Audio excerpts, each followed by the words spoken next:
You may not like the fees, maybe you just don't like banks. Whatever the reason, more people are avoiding them and using prepaid debit cards instead.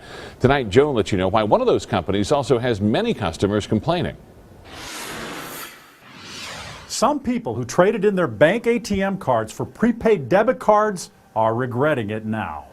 Rushcard's a prepaid debit card that allows direct deposits from employers, and it says you can get that money 2 days sooner with them. Well, not lately. Rhonda emails her money's 8 days late. How do I get my direct deposit money that I worked hard for? My employer can't do anything because Rushcard did not send the funds back. They're just holding it.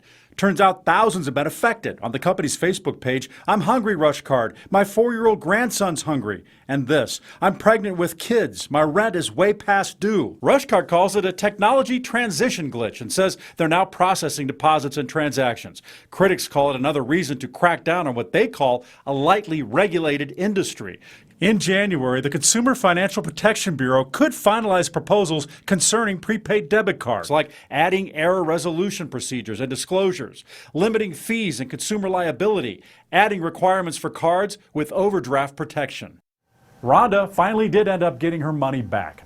In a statement, Rushcard apologizes and says employees are working around the clock to get every single customer full access. Also, they're allowing customers to use the service from November through February with no fees. Go to abc15.com, click on sections, and let Joe know to learn more. And if you can volunteer and be part of our team, I want to hear from you. Here's how to do that.